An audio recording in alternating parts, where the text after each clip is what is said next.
Hey,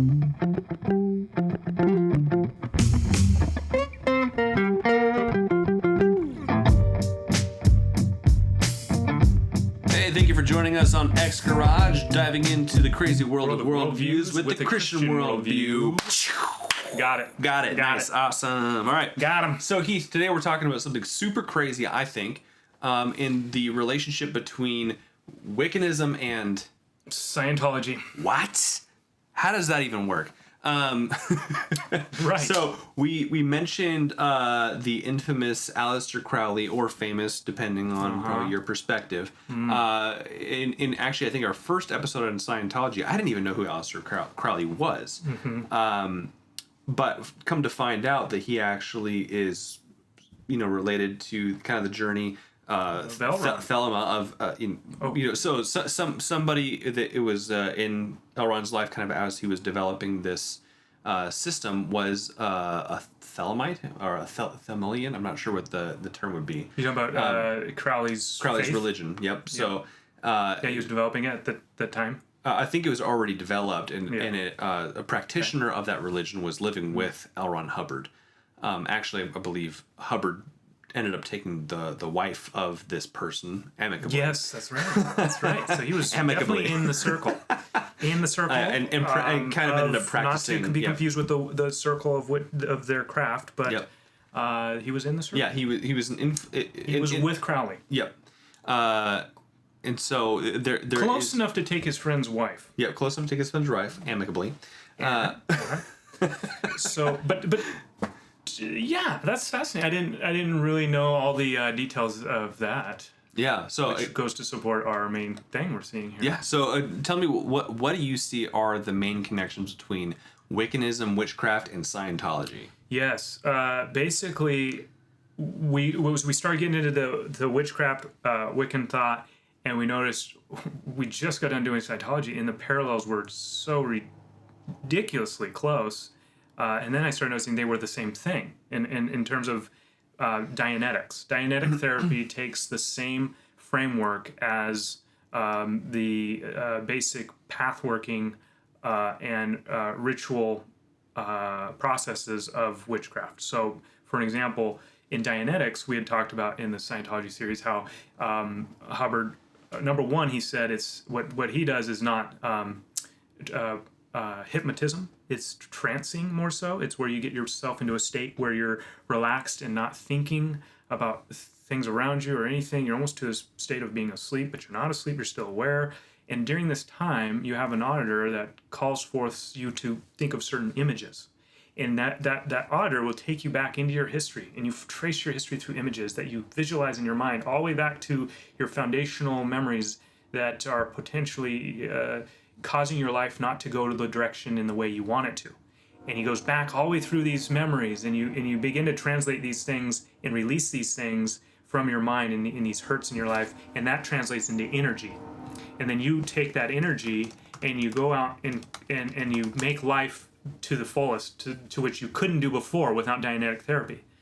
If you go back into witchcraft and modern witchcraft or neo-paganism, Wicca thought, it's the same thing. Pathworking is one of the main practices, and that's where you go and you visualize and you can work out step by step where you want to be or what goal you want to accomplish. And through that, you're actually, by visualizing, creating energy and drawing energy toward your goal, which is to conform life to that purpose or that aim. Yep. It's identical. Mm-hmm. And so basically, and what's fascinating is I found out too through a recent friend who's taking counseling courses that Dianetic therapy is used in still it's some good stream of this is used in the universities. So witchcraft has found its way into the universities, and it's affirmed as a way in which you can overcome things. So basically, what I'm saying, I would argue is that the practices of seeking out spiritual power to fulfill your existence is acceptable in the universities, but we're not going to teach any. It's just fascinating. It's in the guise of psychology. Yeah, it's amazing. So in Dianetic therapy, a lot of the goal is to take tremendous moments in your life that maybe it will be a 10 on the emotional Richter scale, and they'll utilize the CANS with the meter, the e-meter, and they'll try to take that emotional level and bring it down in kind of a suppressive way. So repeating that event. Yeah. And repetition's a big part of witchcraft as well. Yeah. It's like kind of repeating, going through that event, making it less emotional, less impactful on the individual is something I've been hearing about certain therapeutic practices that are newer, I suppose.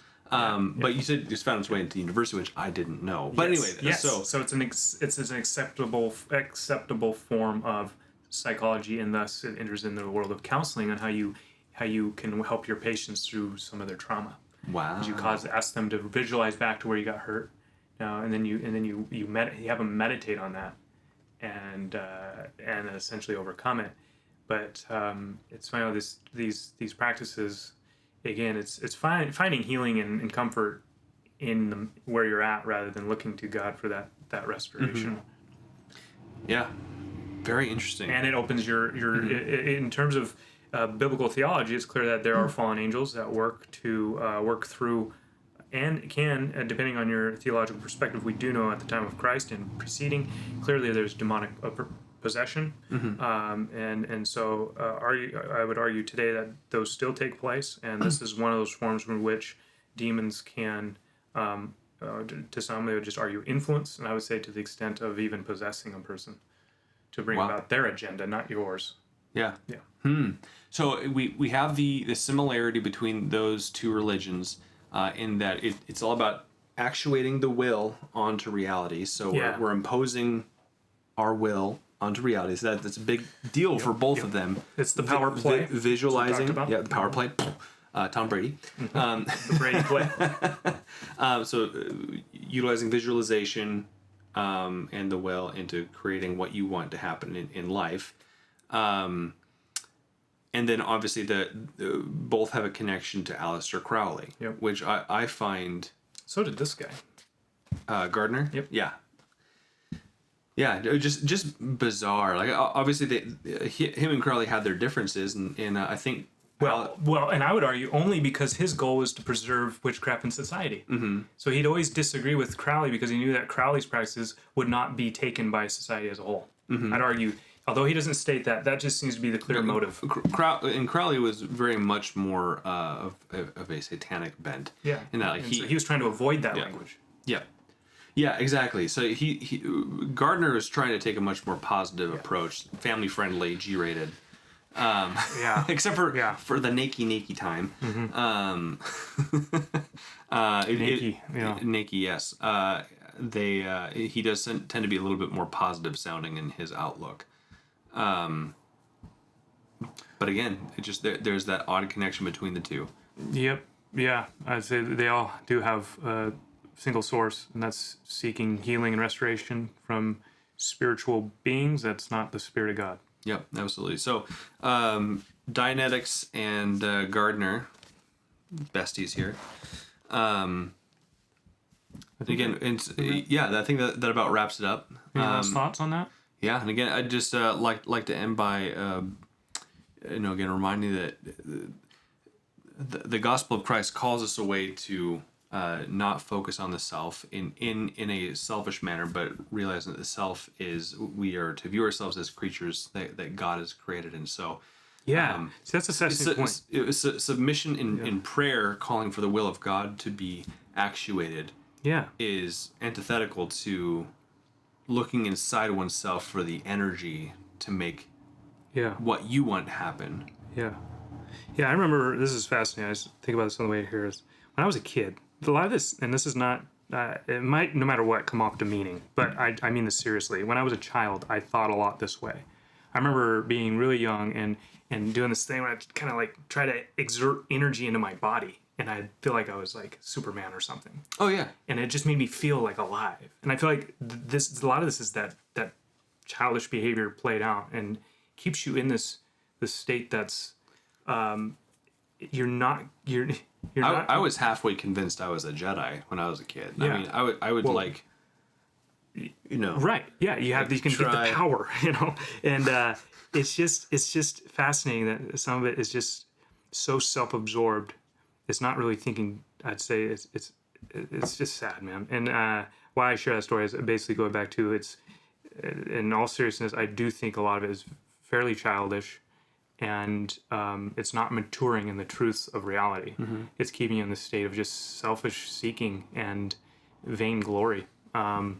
And you really don't learn how to deeply mature in the fruit of in the spirit. One thing I will say that love, joy, peace, patience, kindness, all the beautiful things you can't get through this. Yep. The things that freak me out about these systems is the more I learn about New Age, Dianetics, Wiccanism, it seems to be so much more pervasive in general culture than I thought it was.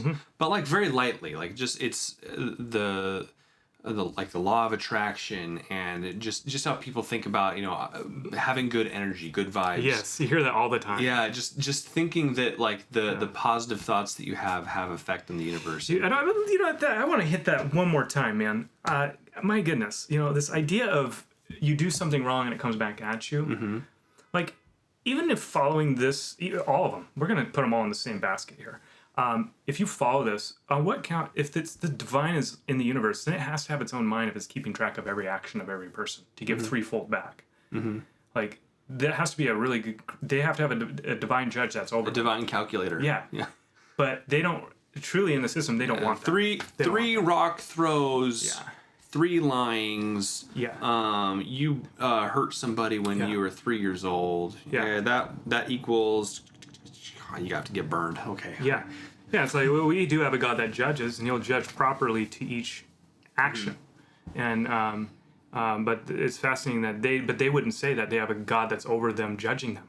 See, and that's where the system's inconsistent. They have a system that judges, but it's not God judging.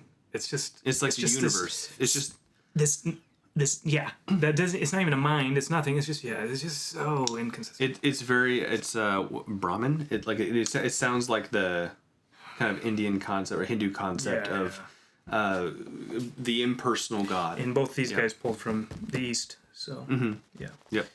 Well, cool. That was good. All right, well, thank you for joining us today on X Garage. The Gospel Battle Cry. The Gospel Battle Cry. Haven't heard that in a while. Yeah. All right, see you guys around. Okay.